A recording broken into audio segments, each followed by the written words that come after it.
Welcome back, guys, to another wonderful episode of WeBe Reptiles. Let me zoom out real quick. Okay. What we're going to do today, we're going to do morph identification.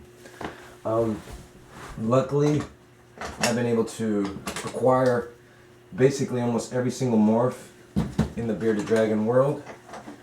So, except for one, which is the visible microscale. Those are the only ones I don't have on hand. But everything else I'm going to be able to show you guys, give you a lesson, give you a little better description of what they mean, so that way you can better identify your own dragons. Starting off with normal dragons. Now, there's always a misconception with normal, and I'm going to show you what normal, that's not what you guys would consider normal because you freak out because of the colors, and I understand that. But okay, let's start off with Miss WeBe. WeBe is a normal. She looks very bright and very beautiful and vibrant in color, which she is. She has also rainbow tiger, coloring. Now, coloring, you guys have to understand, is not a morph. Coloring is a phase. So a dragon goes through color phases. You have your citrus, rainbow tigers, reds, Belgian bloods. You got everything. You got all kinds. You got candy reds. You got purple paradoxes. Now, purple paradox is an actual morph, so I can't really put that in the category. But when there's a different color, a white, those are not morphs. Those are the color phases. Now, WeBe here, she's a normal bearded dragon because she has a reduced scaling, so she's not 100% normal, which it's kind of hard nowadays to actually find a 100% normal because they're all been bred to leatherbacks and all kinds of animals, so there's really not too much normal dragons out there. Not that there isn't, but because there is, but typically there's not too many.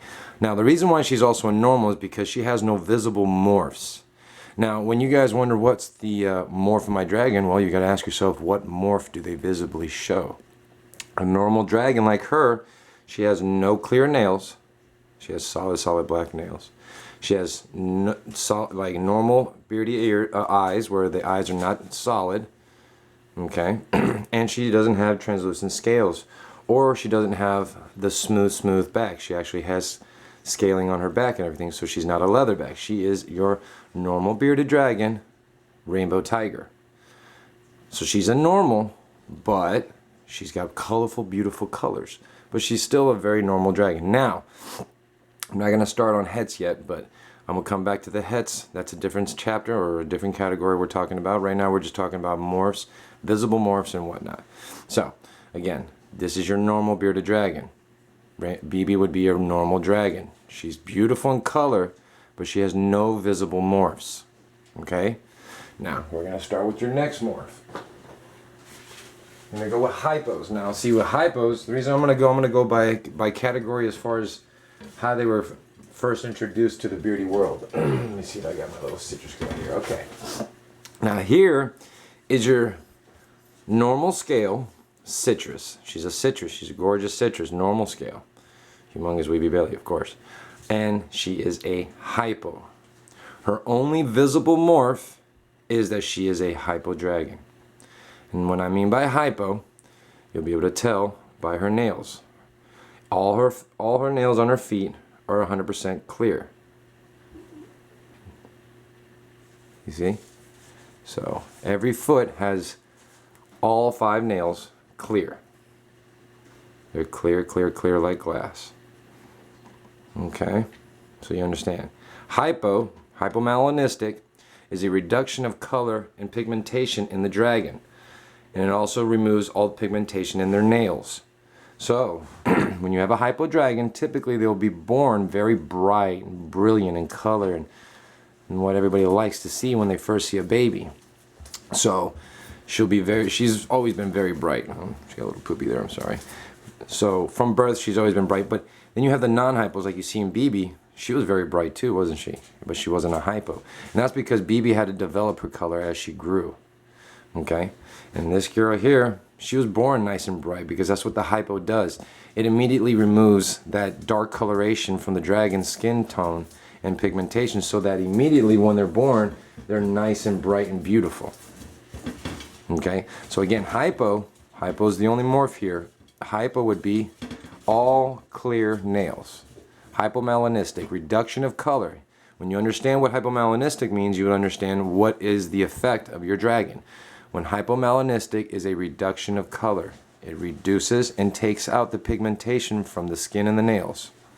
So she is a hypo, possible head trans, and we're not going into the heads yet, but I'm just letting you know she's a hypo. Visible hypo. All nails have to be clear in order to be 100% hypo. Okay? Now, hypo was the, I guess, first visible morph we started introducing into the beardy world.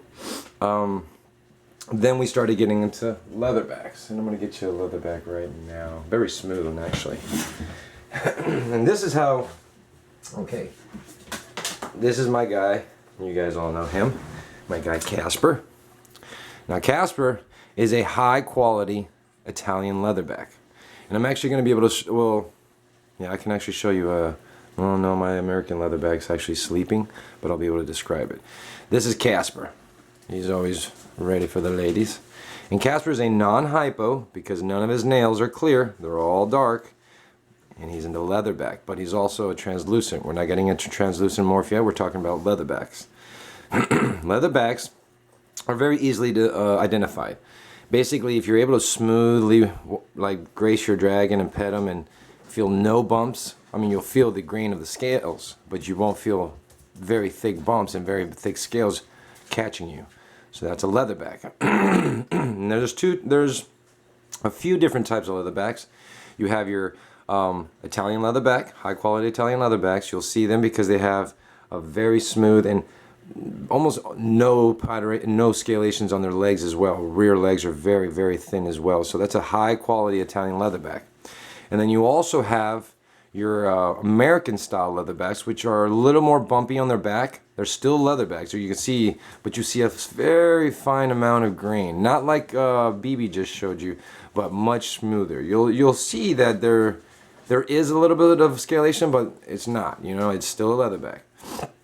And then you have your microscales. Now microscales are the one, like I said, that it's the only morph that I'm going to not be able to physically show you guys.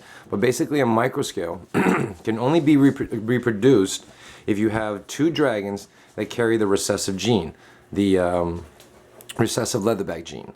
And it's just like a translucent morph that they both need to carry the gene in order to produce a visible microscale. A microscale is identified because they have absolutely no spikes on their back or on their crown. Their crowns are actually very, very, very low. Like you see, he has the spikes, but a microscale will almost look kind of like a Silkie, but with actual scales. Okay? So now that was the leatherback morph. After the leatherback morph, I guess I should have just kept showing you Junior because he is also a trans, but I'm going to show you his daddy. Now, here's Torch. This is Casper's daddy. He's a gorgeous guy. This guy's always ready to rock. Look at him. He's such a gorgeous boy. He's my big boy. Big daddy. This is Torch. Torch is a visible trans. Now, he's actually probably my best example because he has the scalation and it's easier for me to show you this. With a trans, typically, you can almost see how there's scales on their beard and their sides, and almost even on top of their scales. It's almost see-through. You know what I'm saying? Like you can almost see them as like glass and translucent. That's one trait for the trans morph. One trait is that they have also, as babies, they'll have a very see-through belly. Now as they get older, they tend to lose that see-throughness. It'll be like a blue. When they're babies, the bellies turn really blue because they're so translucent. But as they get older, excuse that, I'm sorry about that. But as they get older, the scales and the skin gets a little more dense, so the blue goes away from the belly. But the scales still retain a nice see-through pattern. Like you can almost see through them. Come on, Torchy, stop. All right, come on. Another trait with the trans, easily identified, and probably the most recognizable trait is the actual solid black eyes. I'm not sure if he's letting you see them because he's trying to see the girls in the cage. But they basically carry solid black eyes. Come on, Bobby, show them those gorgeous eyes. And that's probably one of my favorite traits. The translucent carries is the gorgeous solid black eyes. I mean, if you sit there and you just look at them for long enough, it's like they look into your soul. They're just amazing. Look at that right there. Also, when a translucent does a beard, their black beard goes up, it's usually a little more like, it's a little more amazing, you know, because it's kind of got like a glaze of like clear scales on top of these beautiful black solid scales. He's over here trying to see his little son, Casper. You can't get to him, buddy. Okay. All right. Well, that was a transmorph. Transmorph, pretty simple. Now, I want you guys to understand that the morph of the hypo and the morph of the trans is two completely different morphs. They're actually completely opposite of each other, and they sometimes cause the morph to, what we get sometimes is called a partial trans. And a partial trans is typically because the two genetics of the hypo and the translucent are actually so different and so apart that it causes them to fight a lot, and then they cause these partial trans, which what happens is you'll get some clear or some translucent scalings at the same time as regular scalings, either throughout their beard or throughout their body. You'll see like patches of normal white scales and you're thinking, oh my god, I got a paradox. No, you just have a partial translucent dragon. Alright, now we did trans, we did leatherbacks, we did Italian leatherback. Stop it, Papa. Bob it around. We did hypo. Okay, what else? We got dunners. Okay, now, and this is a hypo dunner, which is good because I could show you two different types of traits. Now, one easily described or identified markings for a dunner is that they don't have stripes on their tail. They'll either have these spots, and I'm actually going to get you a baby because another thing about the dunner patterns, and everybody freaks out, they're like, oh, my dunner has these amazing patterns, and they do. They have unbelievable patterns when they're first born, but they eventually start to lose them, and the patterns start to kind of give away. I'm going to show you two ways.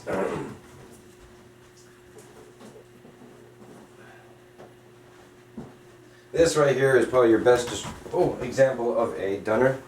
He's one of my imports I got from Germany, but you'll see the difference. See immediately the difference between how his patterns are just extremely different. Extremely different from your normal bearded dragon, which is like this young lady here. You see her tail patterns are all stripy and uniformed and beautiful, and her scalation is very clean and uniform. Nothing like that. Patternations are completely different, more solid patterns, more spotting. That's one visible identifications of the dragon. Also, you're not going to be able to see it too clearly here, but they'll have a little bit different patternation on their scales as far as like their beard. Their beard will actually go towards you. Let me see if I can show you. Here's another thing that's beautiful about the dunner. When you get a leatherback dunner, their patterns are a lot more pronounced, and they usually retain longer because the scales are not there to actually make them lose it. But here's another example, like I showed you about the tail patterns, how they're not stripes or actually longwise or checkered or however you might. You know, it just, a dunner is one of the most extreme patternations there is so far when it comes to the morph. And then this little girl here, she's a dunner as well, and I'm going to show you her beard if you could see it a little clearly. Let me see if I can get, come on, mommy, don't get like that. Let's see. You see that beard? See how the directioning of the beard, there's no real directioning? It's okay, mommy. It just goes everywhere. It's not uniform. It's actually looking like it's going right at you. Also, their stomach will have very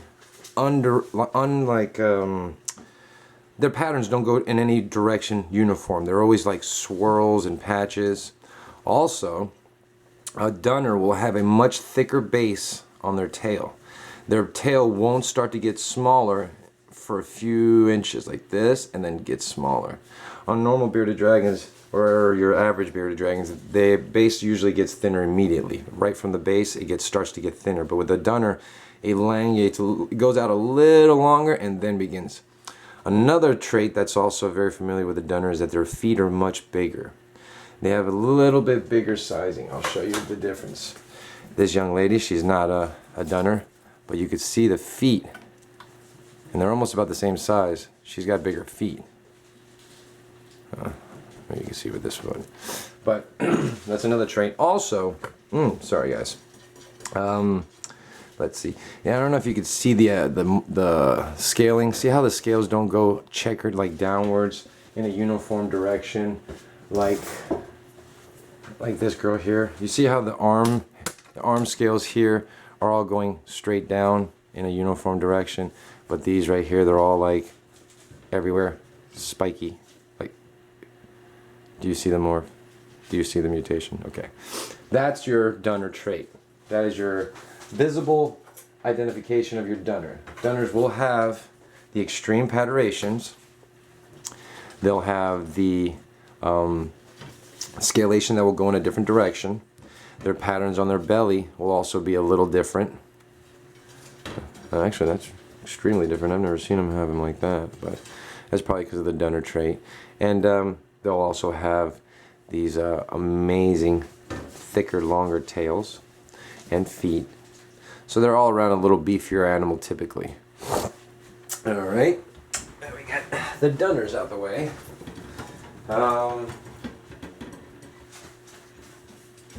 What came shortly after the Dunner was the Wits. And the Wits are a patternless and colorless mutation that's actually started bringing in color. It's actually really awesome because the morph itself was originally not designed, but it was found to be a colorless pattern, and people from being able to breed it more and more have actually found that you can breed in some color to them. Now this is Silver. He's a little rowdy. He probably won't let me show you him too much, but I'm gonna try my best to control him. He is a visible Wits. Now a Wits, it's a Witsblitz, what they call WeBe.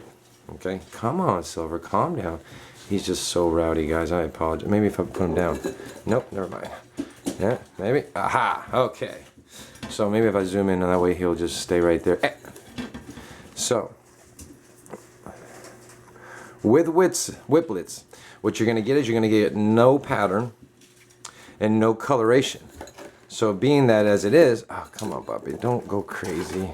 Calm down, calm down. There he goes. Okay, he's in shed, so he's kind of getting this kind of gray look in the middle of him, but he's actually very, very, very like cream color. You can actually see it in his facial markings right here. But let me see if I can grab him again. Okay, hey, he's a little more calm now. Okay, if I can zoom out. I apologize, guys.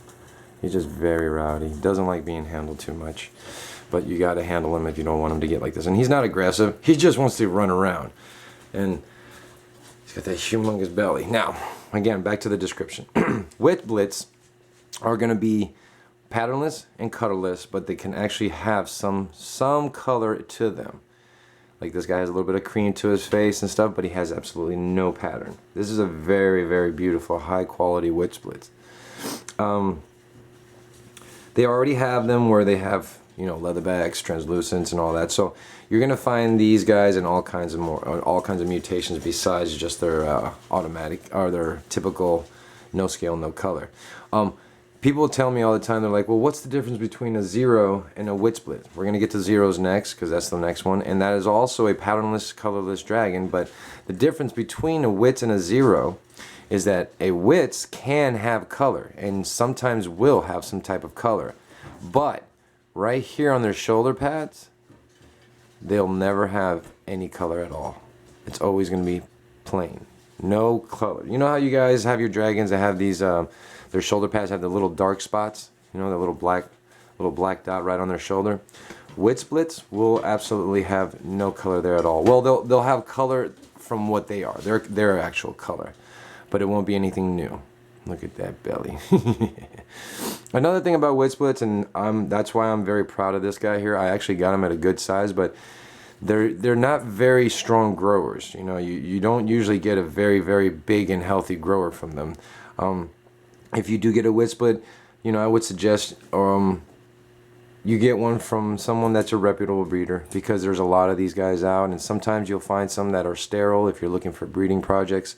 So you got to be very careful on who you purchase them from. Sometimes you want to make sure you get a proven breeder. Like this guy here wasn't a proven breeder, so even if he doesn't breed, he's still my guy. I don't care.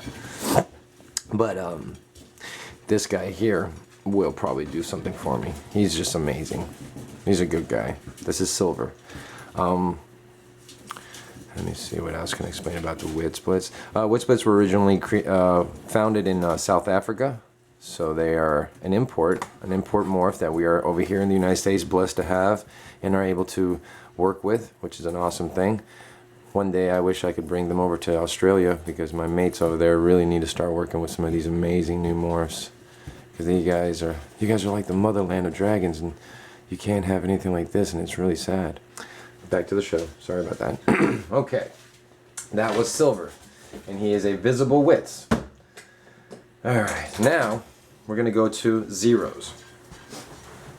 We're gonna go meet my buddy Boo. Boo is a visible zero. All right. Now, similar to the Wits, they are colorless and patternless, but one big difference between the zeros is they will never get any color. These are actually been found to have the silverback gene in them, and we're finding out that, oh, I'm sorry, no, rephrase it, I'm thinking of paradox. These guys are actually going to have no color, period, and they will not, because that is their actual mutation. I think it might have to do with the silverback gene. I'm not 100% sure. They were first founded and produced in Germany by ghost dragons. Again, we've been blessed and lucky to have that mutation here to work with.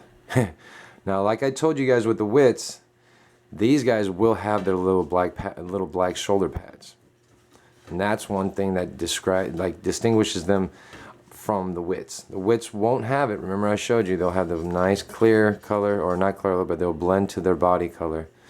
And zeros, well, zeros will have those little black spots, and that'll be probably the only spot they'll have color. They have these guys already in hypotrans, trans, leathers, you know, everything else all combined into one. And that's when you get like a super morph, when you have all these crazy mutations inside of one dragon. And Boo, he's very calm. Yes, he also has his WeBe belly, and he's a very passive boy. Here's a little update on you guys. When you first seen him, you guys were all, not you guys, but a lot of people were on my video commenting and being very disrespectful and rude about the way I was showing affection towards my animal. As you can see, he's calm. He's a little calm guy now. So he's not running around crazy, worried that I'm gonna eat him because I'm kissing him. He's doing great. Hey, puppy, you're doing great, aren't you? Show them how you do it. That's it, buddy. He's a strutter. He's a big strutter. That's my boy. That's the zero morph. Okay, we did trans, hypos, leatherbacks, dunners, zeros, Witsblitz. All right, now that's all the visible morphs. Now I'm going to explain a little bit to you guys about hets. Hets are a little confusing, okay? And it can be, and then it can't be. Okay. We're going to start by showing you my buddy again, Casper. Now Casper, he's in a leatherback, translucent, het hypo.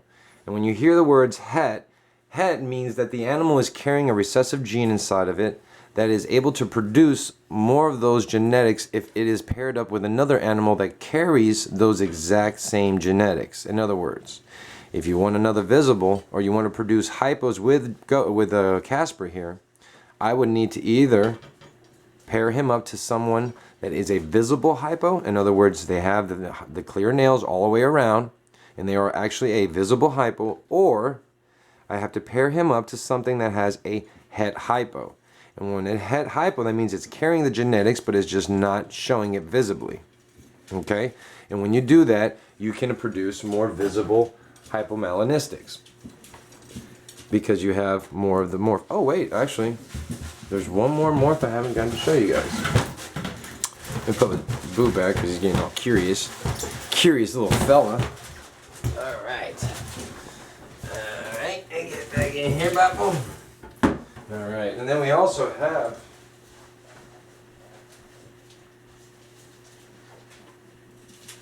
one of the most sought out and very beautiful and exotic morphs there is the paradox. Come on, mommy. Come on, mommy. The paradox dragons are basically, how do I explain it? They lose all their patterns. They start to basically, see how he has like a leafing, it looks like? Well, he doesn't. That's actually the only thing left over in his body that's actually showing the original patternation of his body. He has massive belly. Besides that, he has also these amazing white spots that are on his back. Now these are typically pied spots. You know, you see these in pieds and pied dragons. Pied dragons usually have these white blotchy spots. He has them on his neck, he has them on his feet, he has them all over. So it's kind of hard to describe Barney as a paradox, because he is a paradox because he's a solid purple. You see the purple coloration and everything. But he's also has these pied spots, and he also has these extremely rare black spotting going on. So no other dragon has actually come out with this. He is really one of a kind. So it's kind of hard to say what he is. But he is a paradox for sure. He is a 100% purple paradox. You can see it in his coloration. See the beard? Look at this beard. Oh, where are you going? Where are you going? Oh, he sees ladies. He wants to get with the ladies. No, no, no. Okay, well, how about we put you down? Okay. Look at that guy. Oh, no, it's not going to be nice. Okay. So a paradox is going to have large patches. It doesn't have to actually be large patches. If they have just this, let's say he would have only had this patch here on his tail that was colorless and patternless and actually completely, and I can't say colors and patternless because what it is the actual pigmentation is what's coming off the scales, and it's just being completely translucent. You can have a dragon that'll just have that one patch, and that's a paradox for sure. A full body paradox is like Barney. Barney is a full paradox. The only thing that's really not paradox on him is his back. Other than that, he is a completely 100% paradox. Gorgeous little fella. I'm sorry about that. I guess my camera decides that I'm not allowed to record more than 30 minutes at a time. So, okay, a recessive gene are going to be genes that they carry but don't show them visibly. You have a bunch of different recessive genes currently. We have recessive leatherbacks. We have hypo, translucent. We have, hopefully, the paradox genes. We have Witsblitz, zeros. What else do we have? And those are, microscale is visible. I mean, a microscale can only be done if it's actually visible. So it's not actually a recessive gene. A het recessive leatherback is what you need to produce microscales. So the microscale is not actually a recessive gene. The leatherback is the gene. The visible is the actual microscaling. So let's see, what else do we need for recessives? Well, then you have your codominant genes. Now, codominant genes are going to be your Dunners, your Dunner, leatherbacks. What else do we have? Now, actually, I didn't even get to show you another morph. Let me get back to more morphs. One more morph I got to show you guys. It's a good thing I talk because then I remember.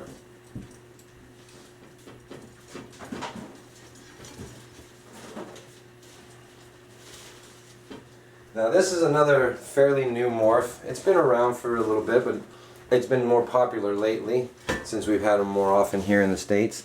And this is what you call a G-stripe. This is also a codominant gene. A codominant gene only requires that one animal carries the gene in order to produce more. And this is what you call a G-stripe. Actually, there are also phantom stripes, loco stripes. I have a loco stripe. And these are like when you hear phantom stripe and you hear loco stripe, these are genetic stripes. Well, not genetic stripes. These are striped animals that were produced by the breeder using another animal that did not carry or show the G-stripe genetics. In other words, they made these animals using their own line of animals. And by doing that, they were able to produce a new line. So they named them after themselves. Now, the G-stripe is actually another one that was produced originally in Germany. The stripes are very pronounced, as you can see, and they are connected. There's no, like, the bubbles don't connect. There's not like little circles and then they just blend together. These are actually perfect line stripes that go all the way down the tail. Perfectly. That's a G-stripe. And that's also a codominant gene that doesn't require that both animals carry the gene. It just requires that one animal has it visibly. He's also one of my gorgeous imports. Look at this guy. You do crazy baby boy. He's so, oh yeah, it's okay. He calmed down. Good boy. But this is your G stripes. Another codominant gene. Codominant genes are your Dunners, G stripes, Leatherbacks. And see, here's the confusion with the Leatherbacks, because Leatherbacks can also be recessive. I'm sorry, I had a brain fart. In other words, you can have a Leatherback that has it recessively in its gene, but that's a different type of genetics. You have visible codominant Leatherbacks, which are your Leatherbacks, Italian Leatherbacks, American Leatherbacks, reduced scales, smoothies, and stuff like that. Oh wow, I actually have one more morph to show you. I almost forgot to show you guys the Silkies, my very favorite morph. It's gonna be a long little video, huh guys? Alright. And now we come to Silkies. Silkies is what you have, what is called a super form of Leatherback. What you do is when you see it, every time we usually get a new morph come out, what happens is everybody wants to see, well, what happens when you put those two morphs together? Do you get a super form? And sometimes you do. Not always, but sometimes you do. Now this guy here, this is my guy Naughty. Naughty was produced by my little sister at Naughty Dragons, one of the best breeders in South Florida, or in Florida in general. This is what you call a Silkie. He's a little flared out. He's trying to show off. Oh, you're gonna bite me? You gonna bite me, you crazy boy? Oh, it's okay. And he's typically like this. Don't worry, he's fine. He's just being a show off for the camera. But this is Naughty. He's a pure Silkie. Now sometimes you get what you call a little low expression Silkies where, oh, don't worry, Papa. Oh, where you'll get some scalation on their heads or their tails and stuff. But this guy here, he's completely bald. He's clean as a whistle. Now, a Silkie is produced when you put two visible Leatherbacks together. And what you're doing is you're reducing the scalation down to a almost silk-like form where their skin is actually just like ours. It's very smooth. There's no scales. It's actually no scale at all. It's silky. It's very smooth. And why I love these guys so much is because you can caress them and you can see their beard so perfectly. He's a mean guy, but he's really a sweetheart. He's just being a bummer because of the video. Look. But they're also very easy to handle because the lack of spikes and stuff don't really like hurt you. Like if you wanted to see how beardies usually when you go over here and they whip their beard at you, it stabs you. But since he can't, it's just smooth sailing. Smooth sailing. He's such a bad boy. So mean. Oh, you're so mean. Oh, you don't need to be so mean, Bobby. It's okay. Oh, it's okay. All right. So that's your guy, your Silkies. A super form of Leatherback. We've tried to make super forms of Dunners. Nothing really happens. We've tried to make super forms of Trans, which doesn't really come out well because a lot of people ask me, well, is it okay to breed two Trans that are visible? It's okay, but you're not going to get a lot of healthy animals. The reason being is that, okay, all morphs in general are mutations. They're weaknesses in the animal's original DNA. So when the animal has changed so dramatically and so drastically, it causes the mutation, it causes the animal itself to kind of be weak. In other words, it's not as strong and healthy as if it were a normal bearded dragon. See, a normal bearded dragon is the healthiest dragon you can find because it's the original form of bearded dragon. But when you get these dragons that have mutations in them, they're weaker. But we as responsible breeders are supposed to breed them into normal dragons and add more of that original genetics so that way you know that you're going to strengthen that line. Here's another one of my beautiful G stripes I want to show you guys. With the citrus you can actually see the stripe more pronounced. And these guys are very popular now. A lot of people like them because that stripe, it's really, she's in shed, so it's not showing as well.